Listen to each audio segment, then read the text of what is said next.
You are watching Sammy the Interviewing Toucan, brought to you by the Indiana Young Readers Center. Do-do-do-do. Hey everybody, I'm Sammy and I'm here today with Shannon Anderson. Hi Shannon, how are you today? Hi, Sammy. I'm good. That's great. I am so excited to talk to you today and I've got your book here, Yeah, Penelope Perfect. So we'll talk more about Penelope in a minute. But first of all, can you tell me a little bit about yourself and your connection to Indiana? sure. So I have lived in Indiana my entire life. I was born and raised here.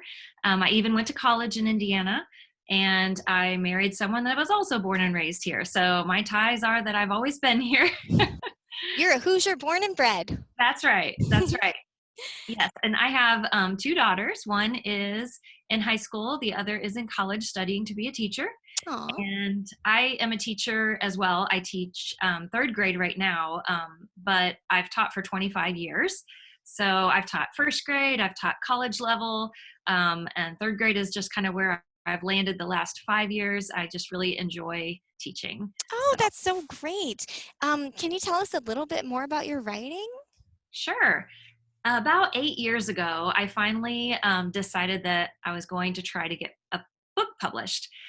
When I first started college, I had kind of thought about being a children's book writer. I knew I wanted to be a teacher, but I had worked in a library my high school as my high school job, and I absolutely loved it and fell in love with kids' books all over again. And I had this dream that, okay, so I could be a teacher, but then I could also write books. And about 8 years ago, I finally wrote my first book. It was about my daughter, who's now in high school. It's called I Am Not a Pirate, Aw. because she had to wear an eye patch over one of her eyes because she had amblyopia. And so I wanted to be able to write a book that would share how she got through that with a sense of humor, because it wasn't very much fun having to wear an eye patch, of course. So that's kind of where I got started. And then since then, I've written a lot of books for kids. That's my favorite thing to write. Although my newest two books are books for teachers. I have a book, Be an Cool. Amazing Writing Teacher and Go the Extra Smile, because I do a lot of presenting at teaching conferences. So I not only teach kids, but I teach teachers. And so I wanted to have a book to be able to share some of the ideas I share in my speaking engagements that I do. Those are so great. And I love the title of that one with the smile. Oh, That's thank so you. nice. What a great title. So, where are you in your author journey then? And where do you hope to be someday? Well, I kind of am at an exciting but scary part, because I decided in January of this year that I was going to take a sabbatical for the coming school year, which means you take a year off. So you're not paid or anything. You just get a year off. And then when I come back in a year, I'll still have my job teaching, but I get a year to explore and see what it's like to be a full-time author. So I'd have more time for writing and for speaking. Unfortunately, the scary part of that is with the pandemic, all of my speaking engagements so far have almost all been either canceled or turned into virtual conferences, which is fine. But so yeah, that's where I'm at in my journey. But the reason I chose to do the sabbatical is because I have quite a few books coming out all in one year, and it's a lot to manage. Because when you're finished writing a book, you may think you're done with that book, but you sure aren't. It's almost like just That's where, beginning, isn't it? right. That's when you need to start sharing that this book exists, and you have to market, and you have to do all kinds of different events to show what your book is about and get readers excited and meet your readers, which is one of my favorite parts. So I have two books coming out. I only have a picture to show you of one. It's a beautiful Oh, job. The illustrator did an amazing job. It's Y is for Yet. It's a growth mindset alphabet.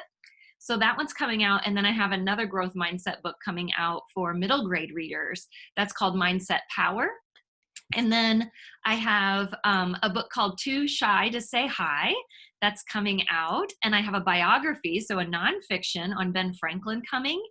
And I have a surprise one that I'm not allowed to announce yet because I haven't officially signed the contract, but I'm really excited about that one as well. And then I do have one more book for adults coming out that's called Adida Day. And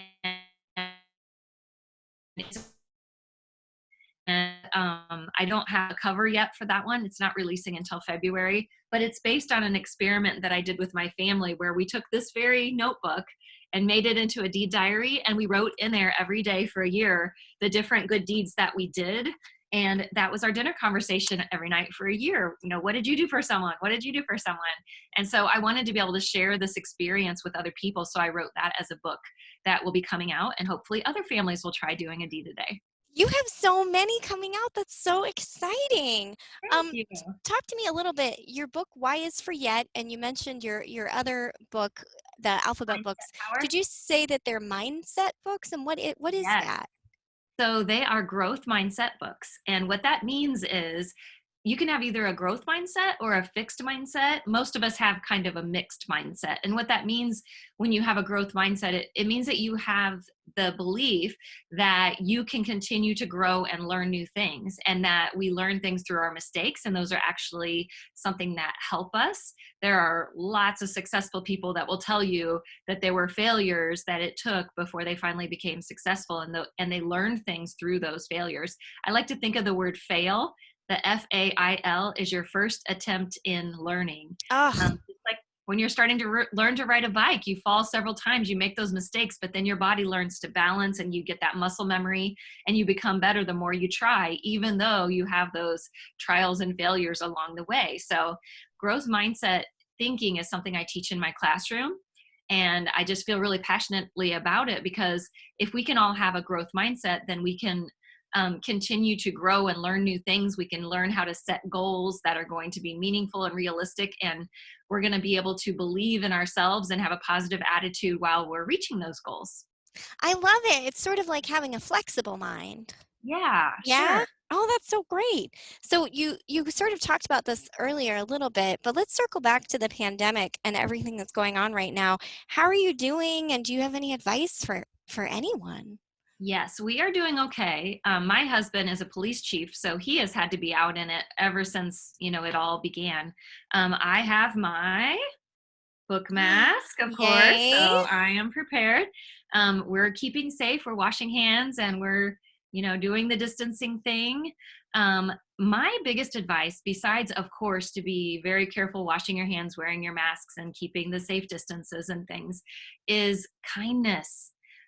Because so many times, like even before the schools closed, I heard my third graders sharing these stories that just kind of broke my heart about right before the schools closed and the pandemic was exploding.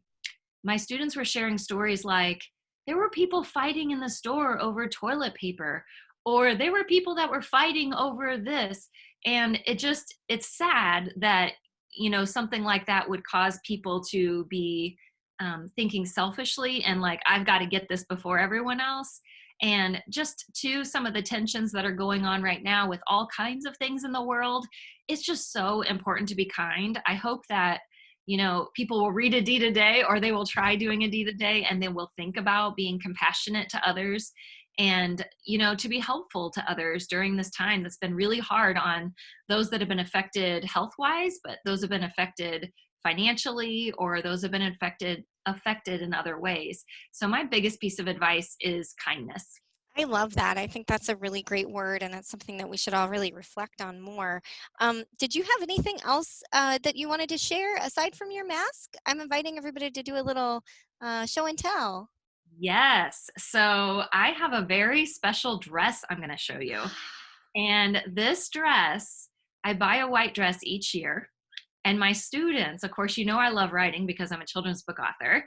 And so every year I have my students write a story and I send it off to be published as a hardcover book for them. And they get stuffed animals made out of their characters. And I also let them draw their character on my dress. And so every year I get one of these beautiful dresses Oh where my goodness. my students get to add their character to it.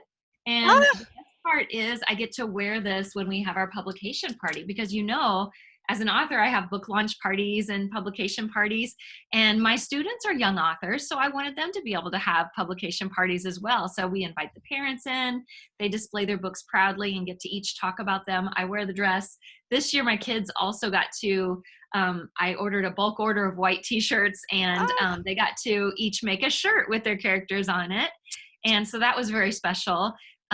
This year was a little bit different because before their stuffed animals that came in that were made from I can show you actually. These are the budsies that I had made from my book, Monster and so Dragon cute. Poems.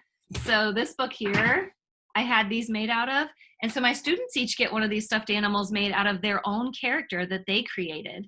And the books had come in before school was canceled for the year, but the budsies had not come in yet. So I decided to go ahead and take those budsies to their homes, and I delivered them each Oh. individually. And so I wore the dress because I hadn't gotten to wear it yet. Our publication party was, up in the air. So Mm-hmm. I wore the dress and I got permission from the parents. And so they ahead of time knew that I was coming and when I was coming. They put on their shirts that they had made and they had their books handy, and then I was able to set a bag down in front of them and step back wearing my mask and all. And I got to see their reaction as they pulled their budgie out of the bag and got to see how their stuffed animal turned out of their character. Oh, So that is so it was fun. amazing. And it's funny. Good Morning America and the Today Show and USA Today all captured this, and they've been sending it viral on all different media sites. So that's been really fun for my students to see themselves, on all of these videos. Oh, what a nice positive thing. That's so great. We'll see if we can find a link to it and we'll put it down Yeah. in the description for this. Well, gosh, Shannon, this was so much fun. I really appreciate you taking the time. It was great talking to you, and I want you to have a great day full of kindness. Well, thank you. It was nice to meet you too, Sammy. Okay, take care. All right. Bye bye.